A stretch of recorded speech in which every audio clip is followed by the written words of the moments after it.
Aloha, aloha guys.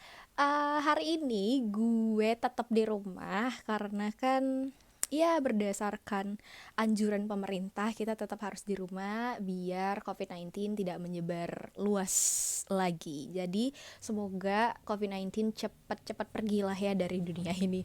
Amin. Jadi guys, gue tuh anaknya males banget baca buku. Tapi beberapa waktu lalu akhirnya gue mencintai buku ya little bit lah. Jadi hari ini dan sampai seterus-terusnya gue mau bacain buku buat kalian dan sekaligus biar ngelatih gue untuk lebih sayang lagi sama buku daripada sayang sama jodoh orang, mending sayang sama buku. Hari ini gue mau bacain buku tentang kisah, perjuangan, dan inspirasi Susi Puji Astuti. Yeay! Dan gue seneng banget sama beliau sih guys, karena aduh, gak tau lah terlalu banyak alasan kenapa gue suka sama beliau. She's so amazing. Dan ini adalah bukunya. Tuh, ada gambar Bu Susi, terus ada ini judulnya. Dan di sini ada quotes. Oh ya, penulisnya adalah Ahmad Farid. Nih, Ahmad Farid. Oke, gue mau bacain quotes yang ada di covernya dulu. Orang yang meraih kesuksesan tidak selalu orang pintar. Orang yang selalu meraih kesuksesan adalah orang yang gigih dan pantang menyerah. Susi Puji Astuti. Wih, gila. Keren banget dah. Mari kita ke page selanjutnya. Ini ada, ya biasalah ya gini-gini. Terus ada apa nih? Ini apa ya namanya? Gak tahu, kayak hak cipta gitu-gitulah, kapan terbit dan segala macam. Nah di sini ada prakartanya. Gue mau bacain prakartanya ya. Dirimu, wanita baja berjuta mimpi. Siapa yang menyangka kini menjadi menteri? Asik, sedap. Lanjut. Dirimu memulai bisnis dari bawah hingga perlahan menghasilkan pundi-pundi rupiah. Mengucur seperti air bah. Air bah tuh kayak gimana ya? Yang kalau kalian tahu air bah gimana, komen di bawah, please. Gue nggak tahu. Dirimu bersikap tenang walau badai riuh berbenturan. Kau hadapi dengan santun dan elegan. Widih, sedap kali. Dirimu dihujat dengan makian. Kau balas dengan pembuktian. Gitu guys. Dihujat dengan makian, kau balas dengan pembuktian. Dirimu membela kaum nelayan yang terpinggirkan, membumi hanguskan kapal pencuri ikan. Sungguh kaulah sang ratu bahari di negeri yang rindu akan empati. Aduh, gila sih. Menjadikan Indonesia sebagai poros maritim dunia adalah cita-citanya. Kau bekerja demi nusa bangsa dan demi laut Indonesia. Kaulah Susi Puji Astuti, sang Menteri Kelautan dan Perikanan. Ih, prakarta aja udah sedep guys. Kita lanjut ke page selanjutnya, ke halaman selanjutnya. Nih ada lagi. Nih, ini adalah halaman selanjutnya. Tadi prakarta, ini gak tahu apaan nih. Dia dijuluki Ratu Bahari.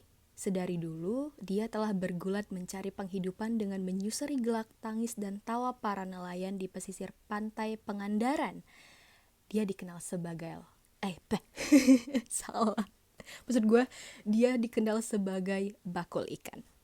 Kepeduliannya kepada kaum nelayan yang begitu besarlah yang berhasil menerbangkannya ke kursi panas di Kementerian Kelautan dan Perikanan. Gue kayak baca itu ya, berita gosip dah. Lanjut deh. Baginya, laut merupakan masa depan bangsa Indonesia. Dalam sorotan matanya, laut dapat menghidupi generasi ke generasi penerus Indonesia sampai 1000 tahun ke depan. Susi dianggap sangat berani melakukan pilihan hidup yang gila pada masa remaja. Pada masa remaja, dia meninggalkan bangku SMA karena baginya pendidikan formal tersebut tidak cocok dengan karakter yang dimilikinya. Bukan karena orang tuanya tak mampu menyekolahkannya, tetapi dia hanya ingin mandiri dan menjalankan hal yang dianggap mampu. Duh, gila, keren banget.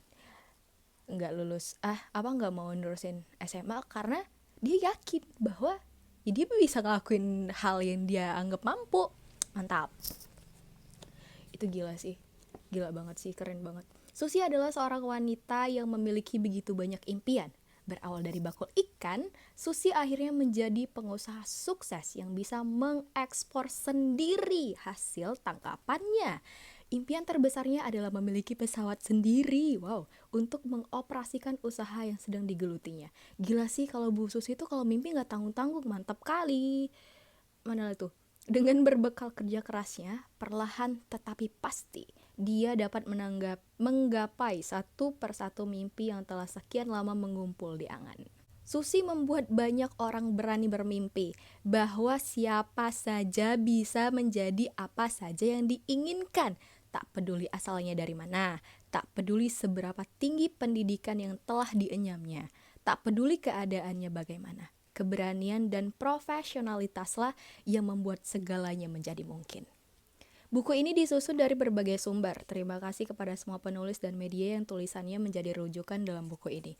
Buku yang akan mengantar Anda ke jalan-jalan yang telah dilewati Susi Pujiastuti. Masa kecilnya, keberanian, jiwa kepemimpinan, kewirausahaan, dan kepeduliannya terhadap Indonesia tercinta. Bermimpilah setinggi-tingginya, wujudkan mimpi itu dengan kerja keras, semangat, dan komitmen. Selamat bermimpi, salam Ahmad Farid. Mantap. Oke. Gila ya, keren banget guys Bu Susi. Dia nggak takut buat bermimpi, dia juga kerja keras, dan menurut dia ya profesionalitas itu yang bakalan nganterin kita ke mimpi untuk gue belibet ngomongnya. Jadi bukan pendidikan yang tinggi, bukan juga kita orang dari mana, bapak kita siapa ya kan, derajat kita segimana, bukan itu yang bakal ngebuat kita sukses, tapi kerja keras dan juga profesionalitas. Aduh, mantap. Kita ke selanjutnya, prolog. Bagian prolog, guys. Tuh. Menteri Susi, si Ratu Bahari. Susi terus melangkah maju. Terobosan dan gebrakan ia tancapkan dengan penuh keyakinan. Satu tekad kuat yang ia pegang adalah majulah Laut Indonesia. Susi Pujiastuti, namanya mulai tersiar di telinga masyarakat Indonesia ketika gebrakan penenggelaman kapal asing para pencuri ikan ilegal mulai digaungkan. Dia memegang nahkoda Kementerian Kelautan dan Perikanan usai ditunjuk oleh Presiden Jokowi untuk bergabung dalam kabinet kerja yang dibentuknya. Pengangkatannya sebagai Menteri Kelautan dan Perikanan sempat mengundang kritik dari berbagai pengamat dan ahli kelautan. Ada yang mengkritik bahwa pembawaannya tidak sesuai dengan jabatan seorang menteri. Perempuan yang tidak lulus SMA itu dianggap terlalu santai, perokok, dan punya tato di kaki. Salah satu kata yang kiranya dapat mencerminkan pribadinya adalah kontroversial. Kontroversial. Maksudnya kontroversial guys. Astagfirullah. Oke. Salah satu kata yang kiranya dapat mencerminkan pribadinya adalah kontroversial. Bukan asap kepulan rokoknya yang membuat kocar-kacir para pencuri ikan, melainkan keuletan dan kerja kerasnya yang membuat negara lain berpikir 1000 kali jika ingin mencuri ikan di Laut Indonesia. Bukan tatonya yang membuat gentar, melainkan ketegasan dan keberaniannya dalam melindungi Laut Indonesia yang membuat negara-negara lain tak berkutik. Idih, sedap. Sebagai menteri, Susi yang dijuluki sebagai pahlawan laut itu mengeluarkan terobosan baru dengan menenggelamkan kapal asing yang terpergok masuk perairan Indonesia tanpa izin dan membuat moratorium perizinan usaha perikanan tangkap. Oke guys, moratorium, I don't know, please yang tahu moratorium komen di bawah, kita belajar bareng-bareng. Dari tanah Pangandaran sampai ke kursi kementerian, dia dijajaki jalan turunan yang amat curam serta tanjakan yang amat seram. Di pesisir pantai Pangandaran itu, ia susuri jerit tangis para nelayan yang melaut dengan hasil tangkap yang tak menentu. Dia merenung, berpikir, dan bertindak. Cita-citanya mulia, menjadikan Indonesia pemilik laut terluas urutan kedua di dunia sebagai poros maritim dunia. Susi membuka mata kita. Dia membuktikan bahwasanya pendidikan bukanlah tolak ukur kesuksesan seseorang. Bekerja keras adalah bagian dari fisik. Bekerja cerdas merupakan bagian dari otak.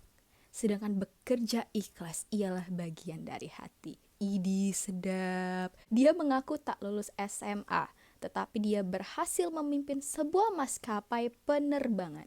Susi Air namanya. Penenggelaman kapal ilegal adalah bagian dari program kerjanya. Memajukan kemaritiman adalah keinginan terbesarnya. Kesejahteraan nelayan adalah visinya. Kini, 3 tahun sudah, dia menahkodai kursi menteri. Bukti demi bukti buah manis kerja keras, kerja cerdas, serta kerja ikhlasnya terpampang nyata. Hari ini dan sisa perjuangan adalah masa pembuktian untuk bangsa Indonesia bahwa kerja nyata lebih dibutuhkan ketimbang sekadar wacana. Let's go. Oke, selanjutnya daftar isi. Ini ada berapa halaman ya? Ada 251 halaman sampai ke profil penulis, guys. Mantap. Oke guys, sekarang kita ke halaman 1. Yeay. Tepuk tangan dulu buat kita semua. Motor lewat, mobil lewat, depan rumah gue kan jodoh kagak lewat depan rumah gue. Waktu kecil, pasti Anda pernah ditanya hendak jadi apa kalau sudah besar nanti. Ada yang bercita-cita menjadi presiden, ada yang ingin menjadi dokter, insinyur, dan berbagai profesi yang diidam-idamkan. Kalau kalian mau jadi apa guys waktu kecil dulu, komen di bawah. Kalau gue mau jadi maha guru waktu gue kecil dulu, mau jadi artis terkenal juga. Banyak dah pokoknya cita-cita gue. Lanjut. Dari sekian cita-cita itu, ada yang terwujud nyata, ada pula yang masih sebatas angan dan cita-cita saja. Tapi semoga impian kita jadi nyata semua ya guys ya. Amin ya Allah. Sejatinya, semua orang punya mimpi. Tanpa impian, manusia tak akan pernah maju. Mimpi itu harus terus dipupuk hingga kelak bermekaran dan menjadi nyata. Mimpi yang tidak hanya bunga tidur dan angan-angan belaka, tetapi penyemangat dan penyemai jiwa saat semua harapan yang diciptakan seakan hampir sirna.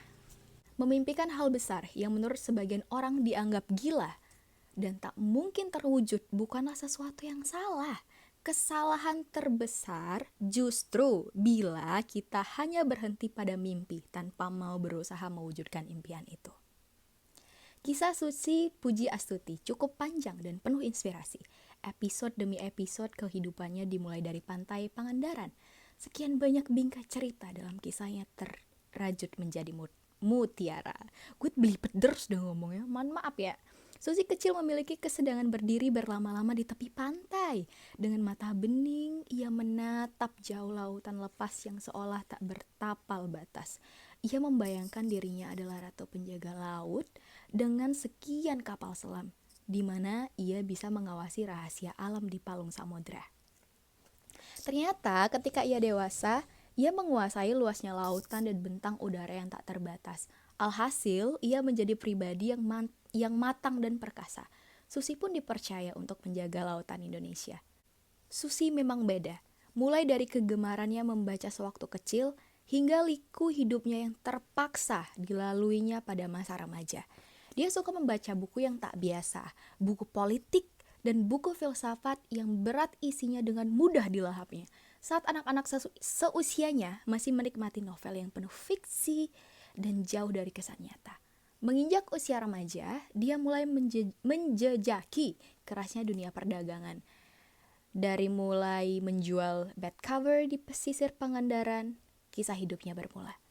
Susi memang unik, penampilannya sering dihujat, tak patut untuk dilihat, jauh dari kesan terhormat. Begitu kira-kira yang sering dilontarkan sebagian orang. Namun, pernyataan itu tidak sepenuhnya benar.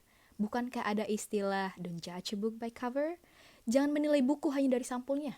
Susi punya prinsip, Susi punya misi, Susi punya cita-cita. Dalam kisah yang disajikan pada setiap fragmennya, guys, fragmen, komen di bawah, kita belajar bareng-bareng lagi. Mari kita susuri bersama perjuangan seorang wanita biasa dari pelosok Pangandaran. Ambil hikmah yang terserak di sana. dan jadikan sebagai penyemangat kala diri mulai lemah dalam kondisi yang tidak memungkinkan. Dari Susi, kita bisa belajar satu hal, bahwa tak ada yang mustahil di dunia ini. Kuncinya, kemauan dan tekad kuat. Widih, mantap guys. Semangat buat kita semua. Lanjut ke halaman 4. Yeay! Ini ada quotes lagi. Memimpikan hal besar yang menurut sebagian orang dianggap gila dan tak mungkin terwujud bukanlah sesuatu yang salah. Kesalahan terbesar justru bila kita hanya berhenti pada mimpi tanpa mau berusaha mewujudkan impian itu. Tuh, dengerin guys. Kita harus mimpi terus dan jangan lupa harus kerja keras, harus doa. Semangat! Lanjut. Pasang surut mimpi. Sampai keringetan gue. Aduh, gak ada yang ngelepin lagi kan. Aduh, jodoh mana jodoh. Canda. Nih. Putri si Tuan Tanah. Susi dan Pangandaran adalah dua hal yang tak dapat dipisahkan. Bagaimana tidak? 5 generasi keluarga Susi lahir dan tinggal di kota pesisir tersebut.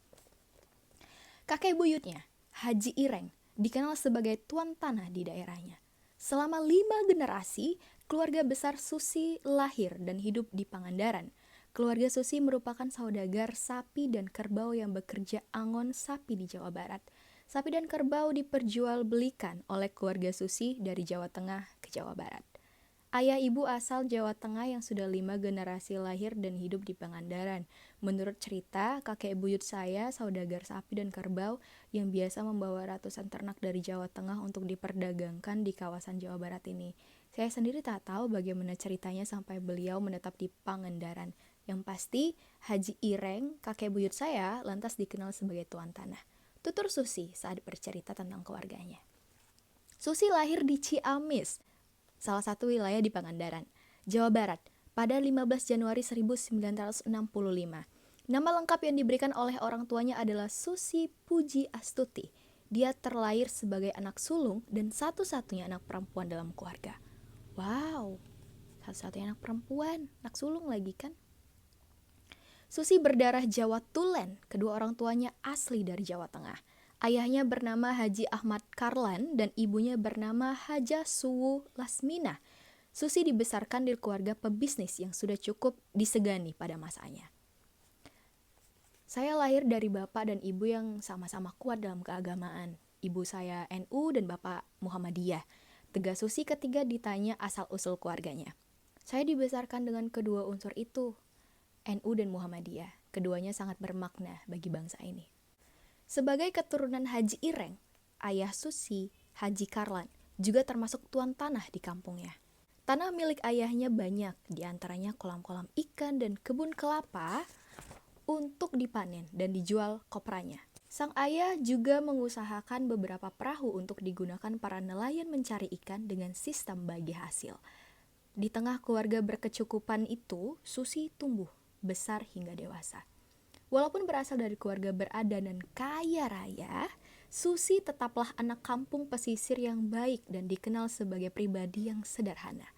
Dia begitu akrab dan senang bermain dengan anak-anak tetangga yang tinggal tidak jauh dari rumahnya. Merekalah teman Susi semasa kecil. Sejak kecil pun, Susi adalah anak yang rajin. Saat Ramadan tiba, ia tak lupa ikut pesantren kilat bersama teman-temannya. Bab 2! Yeay! Wah, kita keren banget guys.